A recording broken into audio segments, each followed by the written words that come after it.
If you were at a dinner party 100 years ago and you had seriously suggested that two men ought to be able to get married, people would have looked at you as if you were a complete weirdo or had two heads or something, and have called for the men in white coats to come and take you away.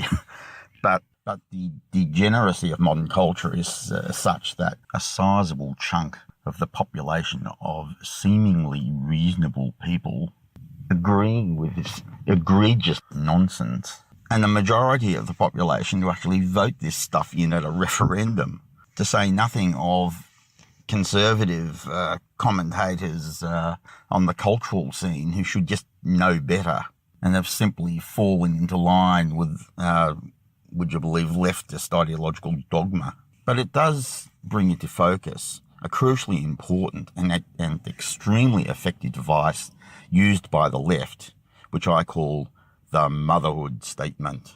In the case of same-sex so-called marriage, it's the device of rendering the issue as marriage equality. And this really plays to people's sense of fairness. It's a propaganda device, which so much of what the left is on about is really a very clever and flattering device and use of words deviously designed to appeal to a better nature, in which over a whole range of issues, the words equality and fairness are equated with really a rather tenuous link. These ideas do, of course, overlap, but equality and fairness are simply not the same thing. The left gets away with this. I mean, fairness and equality can be the same thing if you're doling out lollies to children. In the febrile mentality of the left, these words are just taken to be the same thing. The intellectual forebears of today's leftists, the communists, tried to bring about justice in society simply by declaring that people were equal and people were just equally impoverished. It was all so much window dressing and an impression that people were equal, a society where road workers were paid the same amount of money as a brain surgeon. So if you wanted brain surgery and there wasn't a brain surgeon around, I suppose you could just point to a road worker and say, well, this guy can probably just come over and take out my benign brain tumour. That's all good. There are reasons why brain surgeons get paid more than road workers in a normal society, purely on the basis of facts and figures. I mean, these guys spend years and years getting an education and then spending even more years becoming a brain surgeon, while the road workers are out there just like earning money. And at the end of the day, I mean, these people want and deserve to be properly recompensed for their efforts. In the society of perfect equality, the Australian Davis Cup team could sort of like ring me up, and insert me in the team based on we're all equal, even though I'm a hopeless tennis player. Doesn't matter, we're all equal. This is ridiculous, and the left continues to push this sort of way of thinking, naturally, of course, doing injustice to people who get pushed aside by this quest for equality at all costs through all sorts of affirmative action programs and quotas and the like, which they employ to the detriment of deserving people. Equality and fairness are at odds here, but this all flatteringly appeals on a very superficial level to people's sense of justice. Every leftist dogma starts with a motherhood statement that is irrefutable, like motherhood and apple pie, and nobody will dispute these statements. War is bad, so that spawns an anti-war movement. An anti-war movement is in the non-disputational part of the equation, by which I mean it doesn't address questions like the war against Hitler was really good, or the war to free the slaves was really good. None of that stuff. And back in the 1920s, a treaty which outlawed war, a thing which was done in much the same spirit, I rest my case. Racial hatred exists, so that spawns an anti-racism crusade, a totalistic ideology that seeks to deny that any racial differences exist at all, which is patent nonsense. When it comes to homosexuality and transgenderism, the line is, these poor young people are committing suicide. I mean, young people who think they're homosexual or transgender are emotionally disturbed and have some kind of mental problem, a condition that is not caused by right-wing conservatives. When I was at high school, when socialism was getting a real run for its money, this was back in the day when you would see pictures of women, stolid Russian women working in road gangs, which was the Russian communist attempt to prove that they had created an equal society, and they organised to get a woman into space and all the rest of it. And in that essay, I contrasted what I called quality of existence with equality of opportunity. In a socialist communist state, you simply had the state declaring that everybody was equal. And now you get the push with feminism to have equal representation of women on the corporate boards of management. And that's brought to you by the same people with the same basic philosophical view of the world, that if you just have women on boards of management, it signifies equality, which equals justice, which equals fairness, which to me raises the question in my mind that what would make anybody with more than half a brain think that simply declaring that people are all equal, that means that amounts to justice and fairness. And one of the sleights of hand that you find with all of this that the left employs is the use of the interesting word outcomes. Now, the word outcome, I've always thought that word meant that, like, when it comes to outcomes, you always want a good outcome. So the word outcome always implies that, well, that's a good outcome. Not many people desire a bad outcome in whatever you're attempting to do.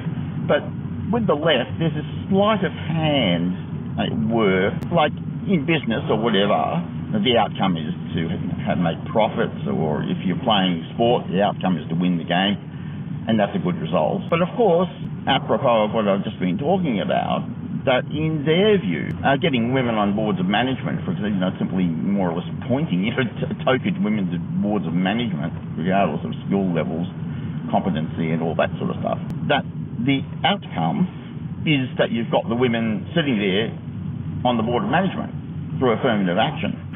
And they will talk about outcomes, they will use that term, and to the average person, it links in with the common sense view that we all want a good outcome. In fact, I've got an example of that.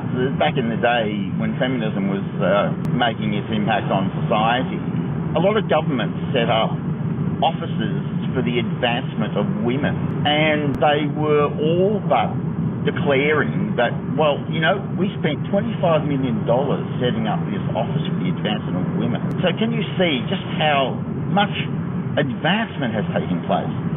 And I'm thinking, well, like, you can set up any kind of office you want, but it's the actual result that matters. They seem to think that the journey was the result. They seem to think that spending $25 million was somehow solving a problem or achieving something. And as some people observed back then and have since then observed, that you don't solve a problem by throwing money at it. But the thinking and the logic of these people seem to be that, well, if you set up this office for the advancement of women, you've just achieved some mighty goal. And the analogy that I've always employed is, imagine a society where there's factories all over the place producing things. And say, oh, what a wonderful, productive society. And somebody says, oh, they're not actually producing anything. Like, they're not producing cars or refrigerators or anything like that. Well, these factories that you see, all they are doing is building the tools that we're going to use to make these goods and appliances. And the fact is that these factories are really just churning out garbage. They're not turning out good tools. But the logic is, well, because we're turning out tools, we're going to eventually be employing these tools and building lots of wonderful things. Now, that's exactly the same logic that's employed by leftists quite routinely, and especially when it comes to the supposed advancement of women through affirmative action and quotas and all the rest of it. So now we're really getting to the heart of the matter, the nub of it. That the mentality that thinks in terms of outcomes as the left understands that term, and the appearance of fairness and justice through simply what I call moving the furniture around, literally, just putting women, placing women into high status positions, and that happens all the time. Women these days are routinely appointed. I've got a word for it, I call it appointism. Women are appointed generally to positions that are above their level of competency, and they routinely fail. But the mentality that says that just moving people around represents some huge victory in the cause of justice is ludicrous. So now we arrive at this point where we have to look into what I think of as the really dark recesses of the human mind in these matters.